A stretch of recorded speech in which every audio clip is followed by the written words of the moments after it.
unabashed, the most unpredictable, becomes a headline, the most volatile, outrageous behavior, unsubstantiated narratives, a battle of personalities. Welcome to Grand Tamasha. I'm your host, Milan of the Carnegie Endowment for International Peace. This is the very last episode of Season 3 of the podcast. As usual, we're going to take a little time off the summer to recharge our batteries and prepare for a brand new season of Grand Tamasha, which we will kick off at the end of the summer. During this break, please send us your feedback, your comments, your criticisms, good and bad. You can find me on Twitter at MilanV, or you can email us at podcasts, with an S, at ceip.org. Once again, that's on Twitter at MilanV, or you can email us at podcasts@ceip.org. But before we take our little summer break, I'm very pleased to welcome Vipul Mudgal to the show today for an important conversation about India's police. Vipul heads the organization Common Cause. This is a New Delhi-based civil society watchdog which promotes democracy, the rule of law, good governance.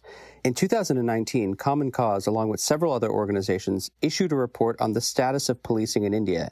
It is possibly one of the most comprehensive empirical examinations of the police on record. From the anti-CAA protests to the Delhi riots and the COVID pandemic, recent events have raised fresh questions about the quality of India's policing. To talk more about the police and their role in Indian democracy, Vipul Mudgal joins me on the phone from Delhi. Vipul, thanks for coming on the show. Thanks for having me. So I want to maybe first start by asking you about the organization that you run, Common Cause, which I briefly introduced. As I understand it, you guys celebrated your 40th anniversary this past week. Tell us a little bit about the organization's central mission, how you're organized, and how do you go about fulfilling your mission? Okay, Common Cause works mainly on probity in public life, and it makes what you can call democratic interventions. We file a lot of PILs, and we also work on governance reforms, particularly in police reforms, electoral reforms, and to an extent judicial reforms. But we are better known for our public interest litigation. Initially it was on pensioners' right, private blood banks, operations of patients' right to die with dignity, IT compliances of political parties. They were not even filing their income tax returns, etc. So all that was made possible by Common Cause public interest litigation. But we are better known by the PILs, which were probably called, the anti-corruption PILs in India, the 2G spectrum case PIL, which we filed in partnership with one or two other organizations, and then the allocation of coal. So in both these, all the allocations were cancelled and the auctions were done again. And it became a norm that, there would be certain parameters on which the auctions will be done and the spectrum will be given to the highest bidder and not to the cronies of the government. So, the money which was saved, Milan, to the exchequer was to the tune of, in 2G alone, was something like 10 billion US dollars. And in coal, it was 40 billion US dollars and still counting. But for Common Cause, it was not the money saved. It is the fact that no government today or in future can give precious national resources to their cronies. That is the biggest achievement of Common Cause. So as you said about the other things, the police reforms, etc. I mean, that is an ongoing program for a very long time. And if I may say so, our PILs were the ones I mentioned, 2G and coal and others, were at the time of the last government. But if you see the time of this government, the illegal appointment of the CBI director, the appointment of Lokpal, which this government was dithering, was done only because the Common Cause pursued it. Then there was cases like Birla Sara papers, and then we challenged, along with the Association for Democratic Reforms, the constitutionality of electoral bonds in India, which is still going on. So, I mean, these are the kind of cases we take up, and we also work on police reforms and governance reforms.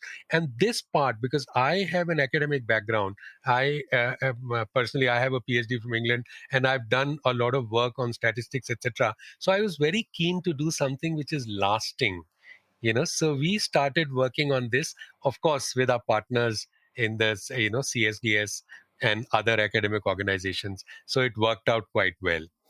So Vipul, before we get into the meat of the policing report, I want to step back and ask if you could provide our listeners with some historical context. You know, the police force India has today is deeply shaped by the colonial experience.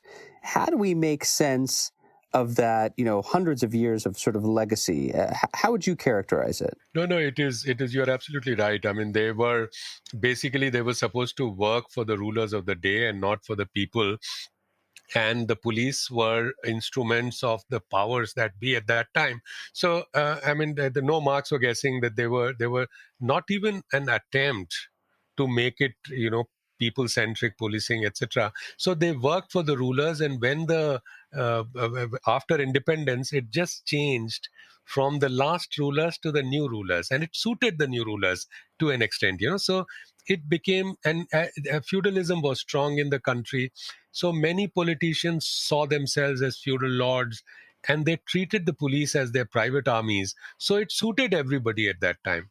But obviously, there were demands of a newly kind of democratic nation. The demands were actually coming from below. So I think the change was required, but unfortunately, change was confined to kind of not very systematic kind of change was happening on a very, very casual basis, and the committee after committee was being appointed and nothing was happening. So then came some court cases, and one of them was a court case in which we were also associated. So I think it's an incremental thing, and I think in most other democratic countries, newly kind of independent countries in the 60s and 70s, I think they faced the same problem. So we were also very aware of the fact that this change will not come because there are vested interests who do not want change to come. And some of them were like definitely politicians, and others were the, various types of feudal lords. Now, Common Cause has long focused on the rule of law, issues concerning police, as you mentioned. It was one of the petitioners in the now famous Prakash Singh versus Union of India judgment handed down by India's Supreme Court in 2006. This was an important moment, I think. Tell us about this case and how you think it fits into the larger historical evolution of police reform in India. No, I must say that Mr. Prakash Singh, who was spearheading this case, is also a governing council member of Common Cause, and he is a hugely public-spirited individual. I mean, he realized that being a Director General of Police earlier of a state like Uttar Pradesh and later of Assam and also of Border Security Force, I mean, he had enough experience in the police to know that some of these things will never change, unless it comes through the route of the judiciary. So in fact, in this case, it was a very clever case. And I must say that, the court cases are fought on strategies. They are not fought on kind of feelings. While everybody knows that the police is corrupt, the police are not effective, etc., etc. In this case, very specific things were raised. When you say that there is political interference in the working of the police, then it was suggested, it was, we explained how it happens and what should be done. For instance, there was a demand not a demand, but there was a prayer, I must say, for, say, a security commission, in which you make it broad based, and you get leader of opposition and the ruling party together, and maybe some other independent people to participate. Similarly, the appointments, the tenures, and there were very specific kind of suggestions given in that. And the court took those, and court also did its own research, and then finally came up with a landmark judgment, which which now is remembered, as you rightly said, that the directives in that case, the 7 directives, are historical. Unfortunately, they are not implemented in letter and spirit, but they are still very, very important in changing India's police. So the Status of Policing in India report that I want to talk with you about today was issued in 2019, but it builds on an earlier report that you all did, published in 2018. And the 2019 version of the report combines, official data from the government on policing along with survey data that you collected both from police officials and quite interestingly from their families.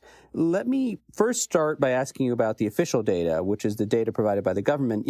One of the puzzles that people, including myself, struggle to understand is why, in India, which is one of the most populous countries in the world, with an abundant labor force, nearly 25% or 1/4 of all police posts still stand vacant. How do you begin to understand this vacancy rate? No, there are two things there. One, first, let me answer your first part of your question, that how was different type of data. The official data is interestingly data of all the records of police stations put together. Say, if in a police station in any village or in any urban center, a first information report is filed, that report automatically goes into a central kind of server or a state level server first, and then to a central server where it is listed that this kind of case has been filed or is being pursued. So those cases over time make a huge number of cases, and you have this kind of statistics available on things like, say, crime rates, disposal by police or disposal of cases by the courts. After all, a case goes to the court and it is disposed of. It is, something or the other happens in it. So it is a matter of, calculating those cases. Similarly, things like police diversity, how many women are there in a police force, how many members of scheduled tribe or scheduled caste, India's like most vulnerable, untouchable, so-called erstwhile untouchable communities or the tribal communities, how much their representation is there in the police force or the police infrastructure, how many motorcycles or how many cars are being used by them. So all that data is there in a central server. So if now somebody has to make sense of that data. Prison statistics, how many people are under trials, how many people are awaiting bail and stuff like that. So we thought that because this data is available, sometimes this data can be misleading because you're not able to make sense of it. And I'll give you an example. Say they say the highest number of crimes take place in Kerala and Delhi. Now, the fact is that Kerala and Delhi are much less crime compared to Uttar Pradesh and Bihar. But Uttar Pradesh and Bihar show much less number of crime.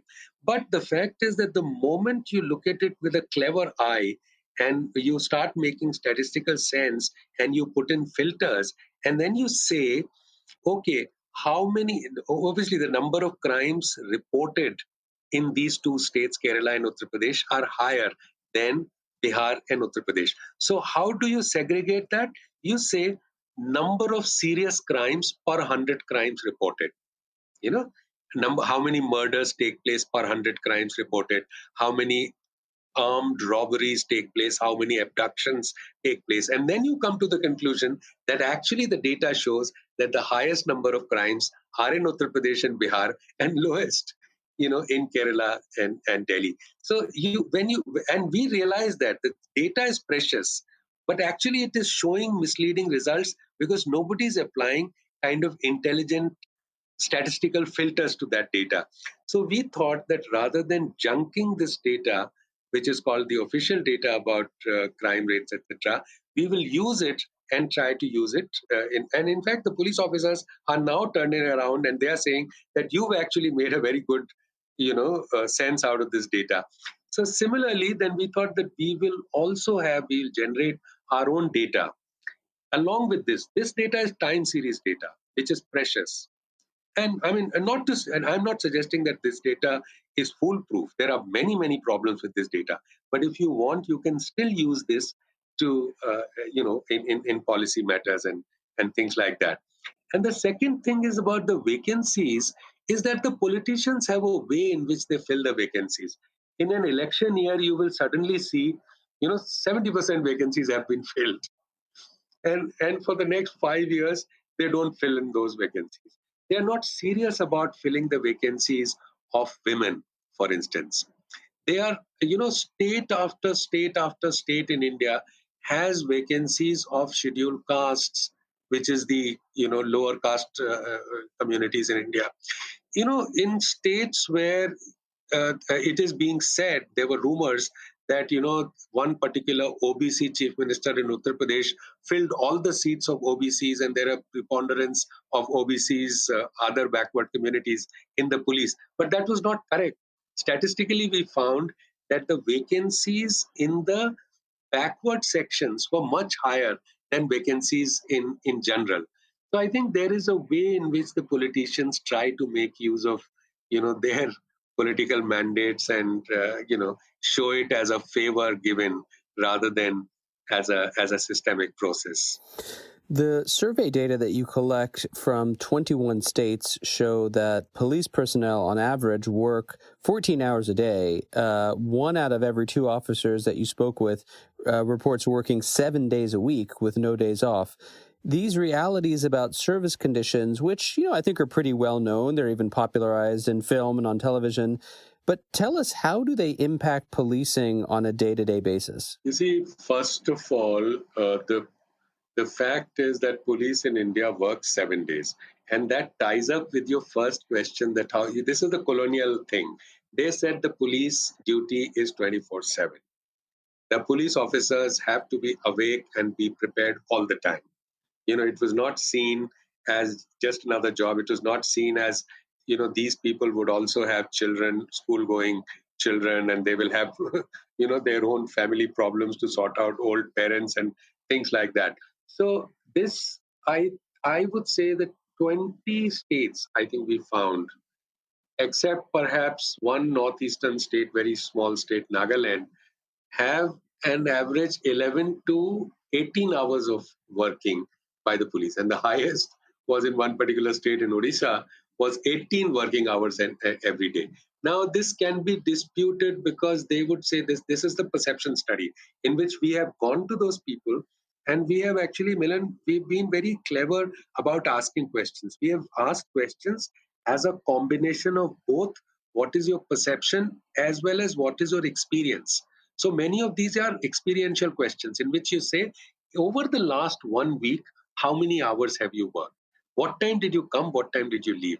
So then you realize that, and on the basis of that, you do the calculation and you find that people are working 14 hours on an average.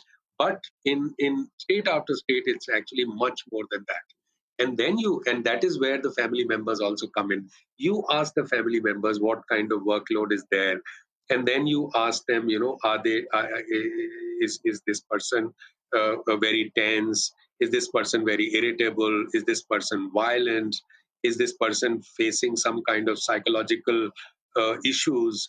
And then you realize that all those things are very high in police officers. So one, it affects them directly, in their family life, in their personal life, and also it makes them irritable. So if you are working for 14-15 hours and somebody comes to you with a request, you're most likely to be standoffish and say that, go go go wherever. I mean, I don't have time.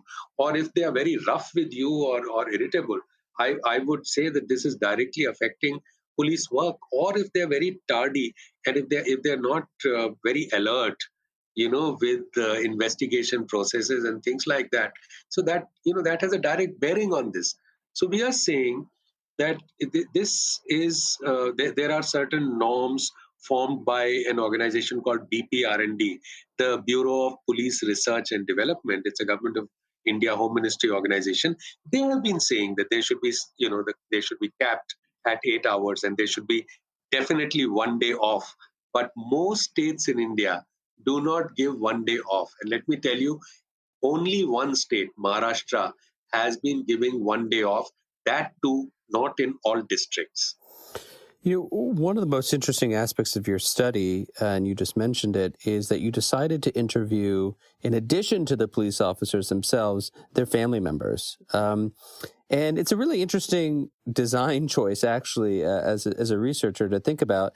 Tell us about why you made this choice, and reflecting on what you learned. What were some of the major takeaways from talking to the family members of these officers? First of all, the family members' interviews were conducted inside their homes. And we were very conscious that we will speak to adult family members. and we told them in advance that we would be coming. And they were in many cases we found that they were not very forthcoming. But in this case, when we were asking them questions about their mental pressures, the political pressures on them, their working hours, do they get one day off or not? So they actually became very sympathetic, and they thought that here is one study which is probably going to help us. And we were very conscious. We were not going on behalf of the government, because we wanted this study to be absolutely independent. So we took some supporting letters from Indian Police Foundation, which introduced us and which said that Common Cause and CSDS both are bona fide organizations. They are known for excellent work on statistics and stuff like that. Please answer their questions. So when we went to the family members and we asked them specific questions about, are they irritable? Are they more likely to get angry at the younger members of the family? Are they suffering from any mental conditions, health conditions? So they did not actually. There was no column for saying that which mental condition it is, but we had certain things. So they mentioned whether it is this or that or the other. So we actually that kind of questions were asked, and then we were also asking them questions like, if you were given the choice and you were given same kind of perks and salaries, would you like to do another profession? So almost 40% people, 37%, more than 37%, said that they would rather do something else. And then family members, almost about more than 40% family members said that the police officers are, or they are not able to spend enough time with their families. So I think those questions came out. We could have done more with the family members. Actually, we still have some data, but we did not use too much of it. We just kept it on areas of service conditions. The family responses were used in areas of service conditions.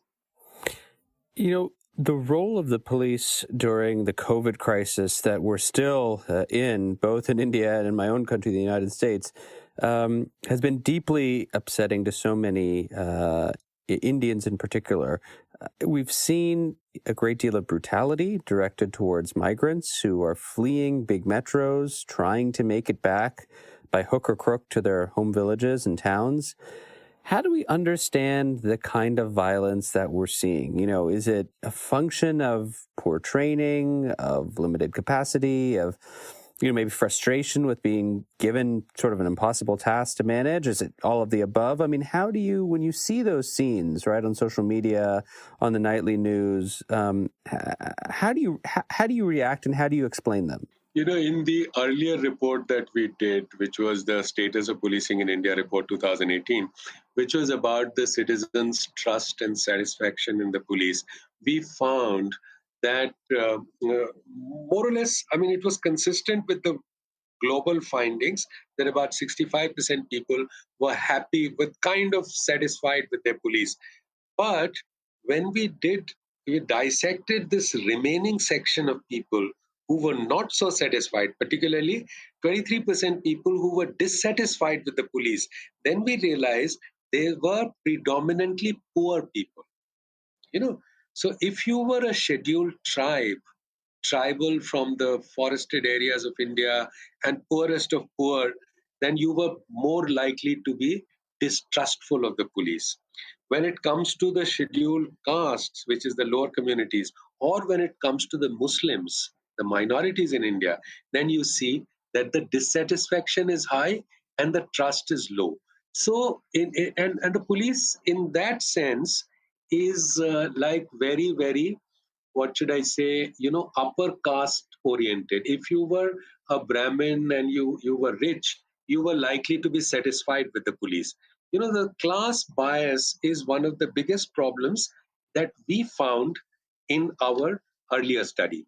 So now, when you have an emergency like the one we are facing, you see that when they come in contact with the poorest people, they are generally slightly more, what should I say, brutal, with them. So but I must also mention here that there was also the human face of police which came out during this crisis. Very often, in fact, one friend of mine who was just passing through some street and he saw a police officer who stopped his motorcycle and he took out his own tiffin box and he gave it to a migrant laborer who was looking like hungry sitting on the pavement. There was another case in which a person's wife died of COVID, and all his relatives refused to come to take her even to the crematorium. So the police persons came from the nearest police station, and they took her to the crematorium and helped this man. So you would also see the human side of the police. This was like unprecedented crisis in which the police remained as the only face of the state. The revenue officers were nowhere to be seen. All other types of government functionaries just started working from home. So the police persons were the only one left out. And what kind of impossible orders were being given? That, stop people at the border. And when you see men, women, old people, being carried in all kinds of things on bicycles, on stretchers, on makeshift things, then you realize that it was like nobody was prepared to face this kind of crisis. So they started doing what they know best, using their batons, their lathis. So I think this was also a failure of the way the administration functions, and not just the policing. Before the COVID crisis began, I know it feels like a long time ago, many Indians were focused on issues of citizenship and belonging, given the passage of the Citizenship Amendment Act and the ongoing debate over the idea of implementing, I guess, an all India NRC or National Registry of Citizens. We saw violence break out over the course of several days in Delhi during President Trump's visit there. And in that case, also, we saw police actively incite violence, cooperate with mobs, and in many cases exacerbate rather than dampen communal tensions.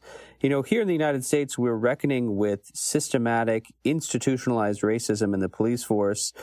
In India, would you go so far as to say there is an institutionalized anti-Muslim or anti-minority ideology within the police forces that needs to be addressed? I wouldn't say that there is a systematic ideology. It is more or less they work for the party in power, which is a problem. You take your orders from very, very questionable kind of leaders, and then you have the traditional fault lines, like the problems of the police being anti-poor. So for instance, if you were to see that during this COVID, there were certain areas treated as the red zone and certain areas where some cases were found, so they actually sealed those colonies completely.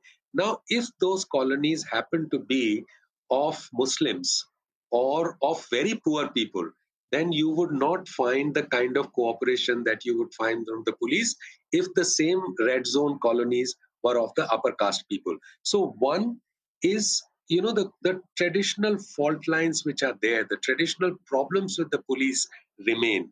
And the second is because they take their orders from the politicians in power, then they tend to act in a certain way. Now in the anti-Citizenship Amendment Act protests, and after that, when the communal violence took place, I must say that the communal violence was like, it like happens all the time, that a spark neglected can actually burn the whole house.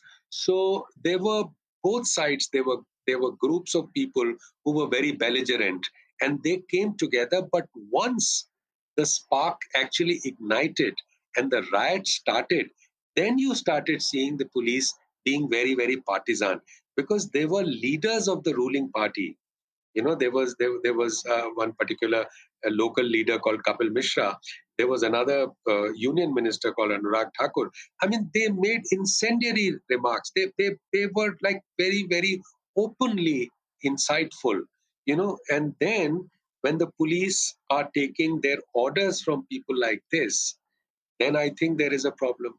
Then there were cases like you see a punishment given out to even a functioning judge who gave a favorable order, in favor of some minority community people who were not being shifted to a hospital. So the police get their cues. They get their, they understand that there is no point messing around. Now this is what the rulers want you to do, so you better do it this way. But this is not to suggest that they are not communal. They are also communal.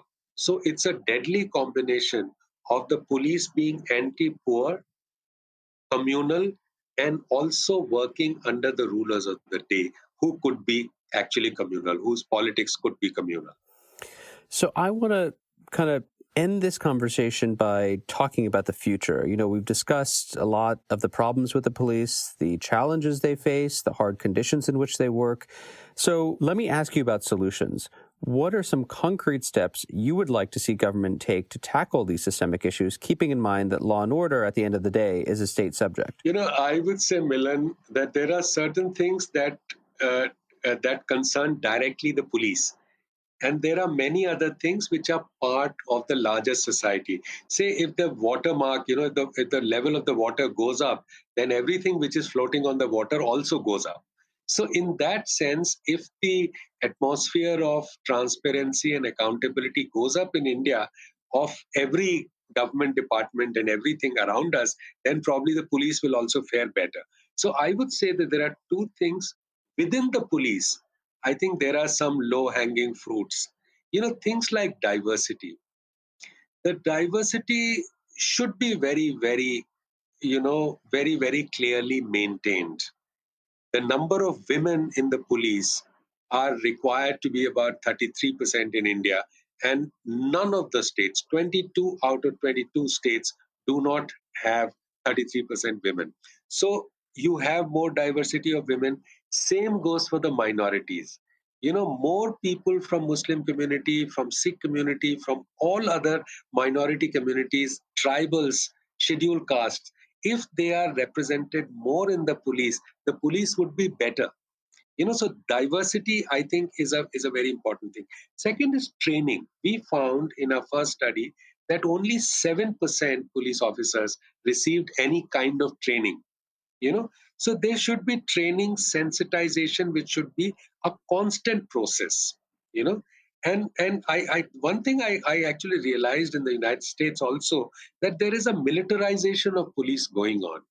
When we say they don't have equipment, now we found in our report that equipment, when we plead that there should be more equipment, we are talking about the forensic labs. We are talking about things which help in investigation. We are not talking about armored vehicles. We are not talking about tanks. So, demilitarize the police and build their capacities. So some of these things are definitely, they concern the police directly, and of course, the point about the freedom from political pressure. We know that almost all police officers face political pressure of some kind or the other. So those are things which concern directly the police. But then there are other things like transparency and accountability, like some form of social audit, community policing, monitoring of democracy in some way, laws like whistleblower protection, laws like grievance redress, Freedom of Information Act. So all those things will also be enabling to make the police better. I'm trying to figure out what the role of the central government is. When the Modi government first came to power in 2014, it did so on the backs of promising to reform India's administrative machinery. There have been several occasions in the past 6 years where the Prime Minister, some of his top advisors, his cabinet colleagues have spoken quite eloquently about the need for police reform. After 6 years, how would you characterize the ruling government's legacy when it comes to this issue? Are there concrete things that the center can do, even if a lot of the implementation has to be done in the state capitals? No, I would describe it as lip service, nothing but lip service. These are all platitudes, semantics, they don't mean anything. And they are, like, in that sense, politicians of earlier regimes. The way they are going after journalists, for instance.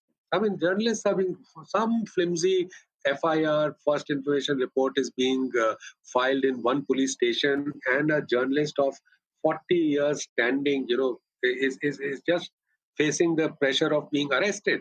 You know, all kinds of things are going on. I mean, the general environment is very, very depressing, actually. And the police reforms, they are not serious about. I would say, for instance, the number of prisoners in the jails in India is only increasing. For instance, things like overcrowding is one thing, but also overrepresentation in prisons of people of minority community, overrepresentation in prison of the most vulnerable people, of the poorest of poor. So nothing has been done to change that.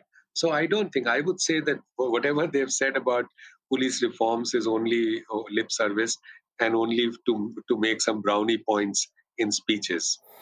So the last question I have for you is a kind of big picture question about where India stands today. The scholar Francis Fukuyama has argued that modern liberal democracy is built on a foundation of three pillars. You need the rule of law, you need democratic accountability, and you need a capable state.